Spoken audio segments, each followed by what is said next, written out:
What's going on, everyone? Alex Miller from the Eagle, joined by Robert Cessna. We're inside Kyle Field, Texas A&M hosting their annual preseason local media day. Heard from Jimbo Fisher, some coordinators. We heard from more coaches than players for one time. That was kind of interesting, including new defensive coordinator DJ Durkin, Daryl Dickey, James Coley, and Elijah Robinson. And then, of course, some players. We heard from Layden Robinson, Ezrin Cooper, Devon A-Chain, and the punter, Nick Constantinu. Cease, what was maybe one of the biggest takeaways or several takeaways you had from what folks had to say? Well, obviously, we got to talk to, like you mentioned, a lot of coordinators. And I know you've actually been out of practice more than I have. They're kind of, have different responsibilities for the coaches. Coach Dickey, had been quarterbacks previously, offensive coordinator. Well, now he's doing tight ends. You look at that situation. Then they got James Cooley, who brought in his co-offensive coordinator. He's working with the wide receivers. Damian Craig was a little bit wide receivers. He's working with the quarterbacks. Now, what does that mean? Everybody wants to know right away, because I asked, does the titles change? The titles don't change.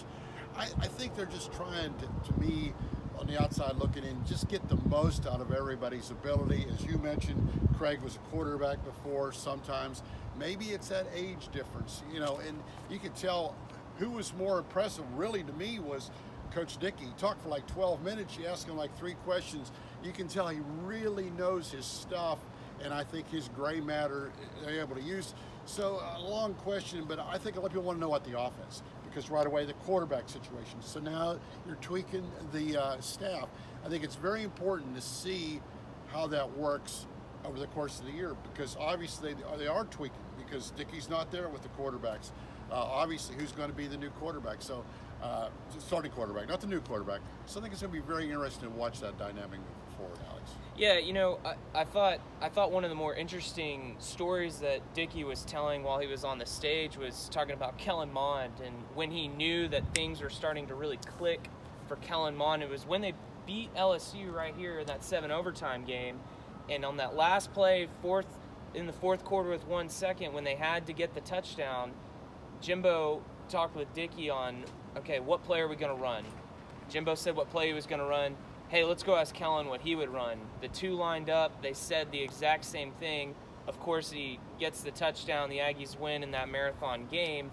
And that was kind of the emphasis, was that what they're looking for in a quarterback is a guy that can really take that offense and understand it the way Jimbo does. And if we've seen anything about this offense, it's not something you can just pick up overnight, wouldn't you say?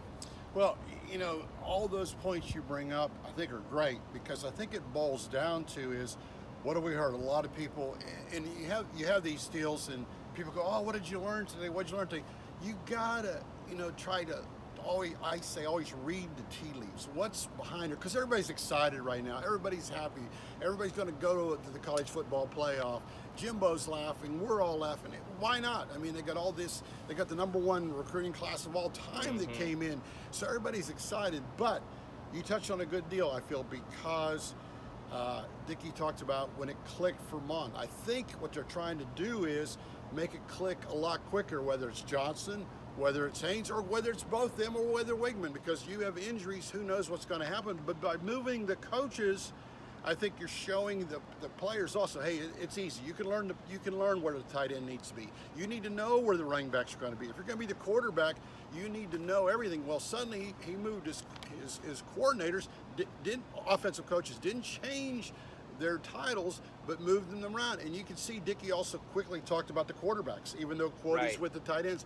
I think it's a subtle way, and I might be wrong, of Jimbo saying, see, my offensive coaches can coach any of the offensive positions, just like you as a quarterback or wide receiver, you need to know where everybody is. Now, is Cease maybe reading too much into it? We'll see, but I think that's what they're trying to say, and I think, talking to Cooley for the first time, what did they all say about how everybody seems to know where they're supposed to be? They're going to throw deep. They're going to do more. So we'll see. But right now, everything is positive as well. It should be.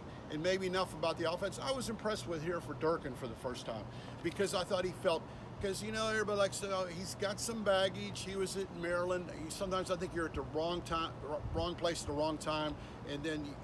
But to me, he was so comfortable, so calm. He talked about how he fits in so well with all the coaches that were here. I came out very impressed just listening to him. Yeah, and something that he was asked was, you're the only new guy. Wasn't that you that asked him that? Yes, yeah. I was. Yeah, I was like, I thought it was you that asked that. But I thought he gave a great answer of how on the defensive staff they have good cohesion. He had high marks for Terry Price and Elijah Robinson and how they work together. He said, you go to some places and there's like a territory battle. Those two really have gelled together, and I think we've seen that on the field and practice, and certainly on the recruiting trail with the way they've been able to recruit on defensive line. But then, going on to have high marks for Tyler Santucci, who got, a promotion bump as well. So yeah, I thought it was interesting hearing some of that from Durkin as well.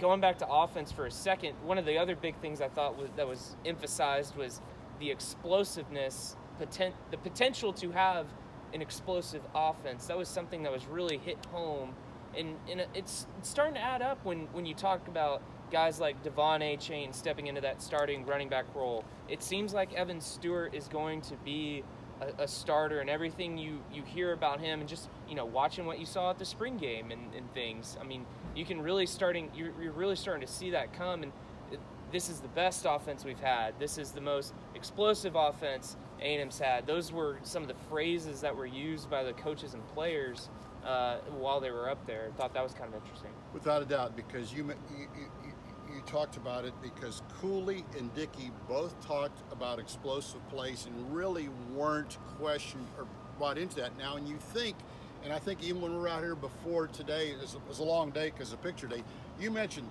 Chapman had the big catches here. We thought that was going to be the sign that A&M's offense had arrived. And of course, that was a 9-1 season, but then he got hurt.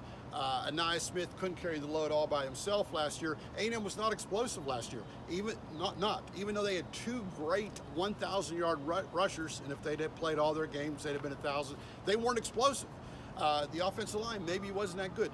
Everybody this year feels they are going to be explosive, and once again, is that so to speak, is that Kool-Aid? No, I don't think so, because when you look, if the offensive line is who they say they're going to be, and you mentioned the chain, Stewart's the real deal. We know what Smith can do, and A&M's going to call those plays. A&M's going to make those plays, and I think that's why whoever the quarterback is, I'm not necessarily going to say he's going to have to throw deep, but the quarterback that's going to win the job, and here's a secret for you, it's going to be the guy that makes the best decisions and the guy with the most accuracy. Because even, as Dickey said that, or one of them said that, it wasn't Jimbo, but that's what he preaches to these kids. And once again, they've got enough playmakers. If their quarterback can be a good decision maker and be accurate, they're going to have a lot of yards. If the offensive line, I always say, I don't care what you do, is the offensive line. But once again, hey guys, everybody's optimistic right now. I mean, A&M's got all the plate pieces on paper, but there's about 8 teams in the SEC feel the same way. But A&M, and I think even the punter brought up a good thing. This is now 5 years, everybody's drank the same Kool-Aid, so to speak. That means a lot, because everybody's on the same page. You put in Durkin, and what I've read in Durkin's tea leaves, it's like, hey, I didn't have to come in here and reinvent the wheel. I came in here, I can be myself, because every assistant under me has been here, and he knows what he's doing. So I think Durkin's saying he didn't want to throw Ole Miss under the bus, but it's not like I have to come in and rebuild up one of the worst defenses in the country. I've got to come in and hone a defense that earned a guy millions of dollars as a head coach at Duke. Right. One other guy that I was pretty impressed with was Layden Robinson. Y'all got to talk with him at SEC Media Days. Yeah. I mean, man, the guy is so well spoken, so pretty insightful too. I mean, he's just real honest with you. Really had some good things to say about that offensive line, and asked, hey, 2 years ago, A&M had probably the best offensive line in the country. Last year, kind of a work in progress. This year, it's kind of has some optimism. Going back to your point of how things ride and die in the trenches, thought it was interesting how he was saying they're still trying to get there, but you know, he's not trying to put a ceiling or a cap, he said, on where the offensive line could go for A&M this season. Lane Robinson is such a leader. As he said, we don't want to be as good as that 2020 offensive line that was one of the top 5 in the country going up for that line award. He goes, we want to be better than that. And you're right, at the SEC Media Days, and people, guys, come on, at your work or whatever, not everybody is a leader. Kenyon Green was a leader, but he wasn't a verbal leader. He wasn't a guy that's going to say, ooh, after you talk to Kenyon Green, you felt like running through a brick wall.